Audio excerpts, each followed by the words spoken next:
what does he look like? He does not look like a Nazi exterminator. If I were going to picture in my mind a man who represented Germany in the killing of 2 million people, I would think of somebody, a big, tall guy, broad shoulders, stern appearance, strong. So this Rudolf Hoess looks like a grocery clerk. And that's the opinion that I had of him at the time. Quiet-voiced, non-aggressive.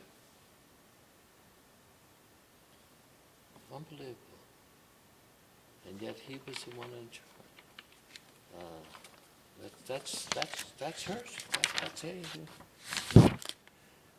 I heard that the British had captured Rudolf Hoess, the commandant of Auschwitz concentration camp, which we knew we had lots of reason to believe it had been a murder center.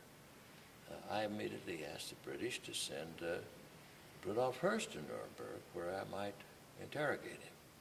Now, as the film correctly shows, at that time we had rested our case. We were through. And the defense was putting their case on. Didn't matter, of course. I was going to find out all I could about Rudolf Hoess. So I interrogated Rudolf Hoess over a period of 3 days. I had an interpreter. Rudolf Hoess understood English to some extent, and it was very easy to communicate with him, but of course I had an interpreter.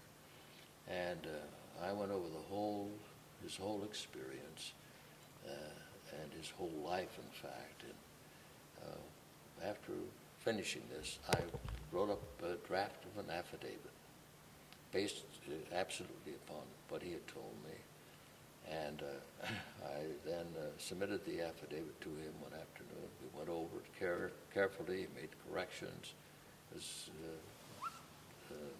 retyped and so forth, and he signed the affidavit.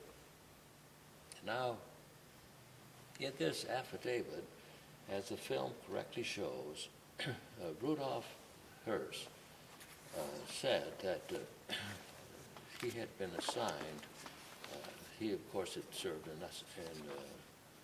Dachau and Sachsenhausen, and then he had been given the task of setting up a new concentration camp after the Germans had invaded, or were going to invade Russia, at a Polish town by the name of Auschwitz. And this town's name was changed to the German town of Auschwitz.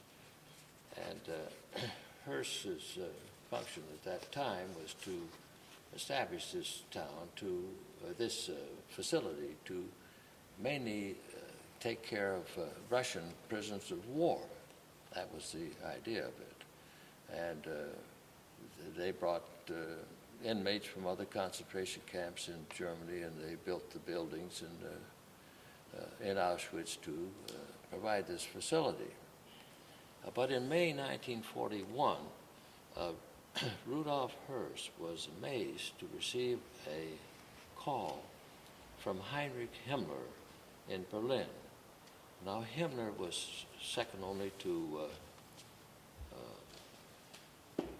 Adolf Hitler in the area of the administration of concentration camps. He was the head of the German police system and the SS. Now, the German police system was part of the state administration. The SS was extra state. The SS functioned outside the state, and it was a paramilitary organization and responsible exclusively to Heinrich Himmler. So Himmler had both positions, the position of head of the police administration of the Nazi regime. That included the SD, which was the Espionage Center, and the Gestapo, and also the SS. So Hoess told me that he went to Berlin and was ushered into the presence of Heinrich Himmler, which would be comparable, of course, perhaps to be, for any one of us to be invited to the Washington, D.C. to talk to the Vice President of the United States. I mean, this is what we're talking about. And Himmler talked to him directly. And he said, Himmler told me that along with the war against the Soviet Union and the other countries, Germany was fighting a secondary war. And he said, this is the war against the Jews. And he said, if we do not win this war, the Jews will destroy Germany. Now, Rudolf Hess actually believed this. He actually believed this stuff. Yes, I knew that he was the commandant of Auschwitz. I did not know his history, really. But yes, I knew something about him. The 2.5 million of naturally, the big question that I asked first, well, how many people were killed at Auschwitz? And he said, 2.5 million. Now, he told me that. I said, well, now, Hoess, the conditions at Auschwitz were terrible.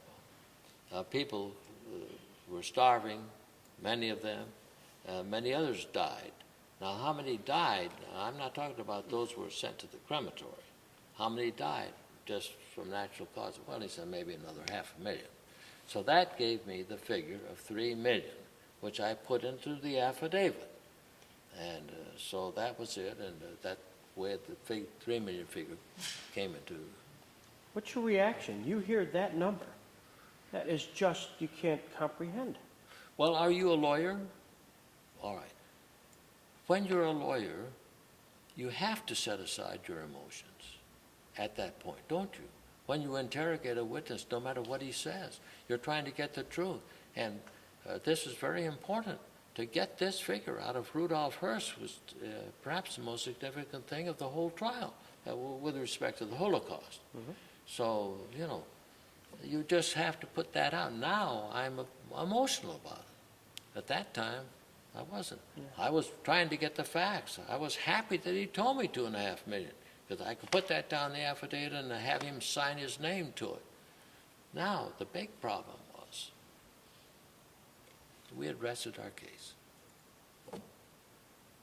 How were we going to get this affidavit into the record? And this was no doubt the most significant single piece of evidence with respect to the Holocaust in the whole trial. Now, you see, he has his defense now. Watch out, he does have a defense, superior orders. Yeah. He said, I didn't do anything on my own. I never harmed a soul.